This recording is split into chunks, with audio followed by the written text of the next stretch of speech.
अस्सलामुअलैकुम, welcome to my channel food पटारी। आज की रेसिपी है इतनी मज़ेदार, इतनी लजीज कि अगर आपको भूख नहीं भी है ना तो भी खाने को दिल करेगा। आज मैं आपको चिकन और आलू का मज़ेदार सा शोरबे वाला सालन बनाना सिखाऊंगी। आलू बोटी शोबिया की ये रेसिपी बहुत ही ईजी है और जायका बहुत ही मज़ेदार। तो चलें ये मज़ेदार सा आलू बोटी शोबिया बनाना शुरू करते हैं। बिस्मिल्लाहिर्रहमानिर्रहीम।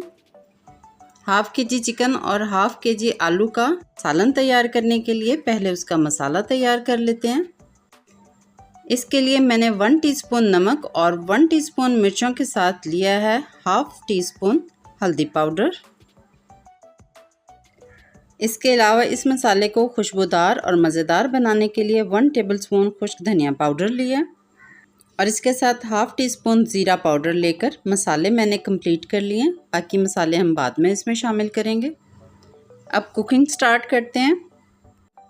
तकरीबन पौना कप मैंने घी लिया है, उसे मैंने गर्म करने के बाद इसमें एक दरमियाने साइज़ का प्याज स्लाइस करके डाल दिए। इस प्याज को हम मीडियम ब्राउन होने तक फ्राई करेंगे। जब प्याज इस तरह का मीडियम ब्राउन हो जाए तो इसमें शामिल कर लेंगे हम 1 टेबलस्पून लहसुन अदरक का पेस्ट। इस पेस्ट को हम 15 से 20 सेकंड के लिए फ्राई करेंगे। शोरबा बनाने के लिए ना तो प्याज हमारा कच्चा रहे और ना ही बहुत ज़्यादा डार्क ब्राउन हो। जब लहसुन और प्याज अच्छे से गोल्डन ब्राउन हो जाएंगे तो हम फ्लेम को स्लो करके इसमें शामिल कर देंगे पाउडर मसाले जो हमने तैयार करके रखे थे और इन्हें तकरीबन 10 सेकंड इस घी में अच्छे से फ्राई करेंगे। 10 सेकंड में हमारे मसालों को कुछ नहीं होगा, बिल्कुल नहीं जलेंगे, बल्कि इनकी खुशबू और तेज़ हो जाएगी। मसालों को घी में हल्का सा भूनने के बाद इसमें शामिल कर देंगे 1 बड़े साइज़ का टमाटर और 5 सब्ज़ मिर्चों का पेस्ट। टमाटर और मिर्चों का ये पेस्ट मैंने पानी डालकर बनाया था। अब इस पानी को हम खुश्क करेंगे। 3 से 4 मिनट में पानी भी खुश्क हो गया और हमारा प्याज भी नरम हो गया। अब इस सारे मसाले को अच्छी तरह भून लें। मज़ेदार से खुशबूदार मसाले को भूनने के बाद इसमें अब हम शामिल कर देंगे हाफ़ के जी चिकन। चिकन को मसाले में शामिल करने के बाद फ्लेम को हम थोड़ा हाई कर लेंगे। अब इस हाई फ्लेम पे थोड़ा अलर्ट होकर आपने इस चिकन को भूनना है। अगर इस पॉइंट पे हमने मसालों को जला लिया तो आगे जाके हमारे शोरबे का रिज़ल्ट बिल्कुल अच्छा नहीं होगा। चिकन को इस तरह हाई फ्लेम पर भूनने से चिकन का जो टेक्सचर है शोरबे के लिए बहुत अच्छा तैयार होगा। चिकन का ये सालन हमारी फैमिली में बहुत पसंद किया जाता है। इसी प्यार और इसी पसंद में हम इसे आलू बोटी शोबिया कहते हैं।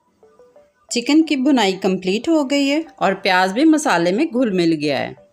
नए पकाने वाली बच्चियों से यही गलती होती है कि उनका प्याज मसाले में अच्छी तरह घुलता नहीं है और जब शोरबा बनाते हैं तो वो उसमें मछलियों की तरह तैरता है। अब इन तीखे मसालों को थोड़ी नरमी देने के लिए मैं इसमें डालूँगी तकरीबन 3 टेबलस्पून दही, जिसे मैं फेंट कर डाल रही हूँ और इस दौरान मैंने फ्लेम को भी स्लो किया हुआ है। आप कोई भी चीज़ पकाएं, पकाते हुए जब आप उसमें दही शामिल करें तो फ्लेम को थोड़ा स्लो कर लिया करें। एक तो इस तरह दही फटता नहीं है और दूसरा वो बहुत अच्छे से मसाले का हिस्सा बन जाता है। दही के पानी को भी आपने अच्छे से खुश्क कर लेना है और अब इसमें डाल देंगे हम हाफ़ के जी आलू। आलूओं को मैंने बड़े साइज़ में काटा है। शोरबे के लिए जो आलू इस्तेमाल करते हैं उनको इस तरह बड़े साइज़ में ही काटते हैं। जब हम सब्ज़ी वगैरह बनाएं तो उसमें आलूओं का साइज़ हम छोटा रखते हैं। शोरबे में तो बड़ा आलू ही सेट रहता है। चिकन में आलू शामिल करने के बाद हम इसे तकरीबन 5 मिनट तक अच्छी तरह भून लेंगे। मसाला देखें आप किस कदर ज़बरदस्त तैयार हुआ है। इस मसाले का अब बनेगा मज़ेदार सा शोरबा। अब जी रेसिपी का मेन थीम है शोरबा, तो शोरबा बनाने के लिए मैं इसमें डाल रही हूँ तकरीबन 1.5 से 2 गिलास पानी। आप शोरबा पतला या गाढ़ा बनाना चाहते हैं तो पानी की क्वांटिटी को उसके मुताबिक सेट कर लें। अब इस आलू बोटी शोरबे को पकने के लिए रख देंगे। 10 से 12 मिनट पकने के बाद हमारा चिकन का सालन बिल्कुल तैयार है। फाइनल टच में हम इसमें डालेंगे कुछ मसाले। वो है 1 टीस्पून गरम मसाला, और हाफ़ टी स्पून खुश्क मेथी पाउडर। जब घर में फ्रेश सब्ज़ धनिया अवेलेबल ना हो तो वहाँ काम आता है ये खुश्क मेथी पाउडर।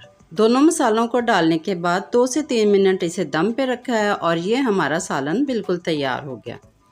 तो चलें ये मज़ेदार सा चिकन शोरबा सर्व करते हैं। अब इस बेहद लजीज आलू बोटी शोरबिया को आप खाएं गर्मा गर्म चपाती के साथ। इस परफेक्ट रेसिपी को ज़रूर ट्राई करें और मेरे चैनल को सब्सक्राइब भी करें।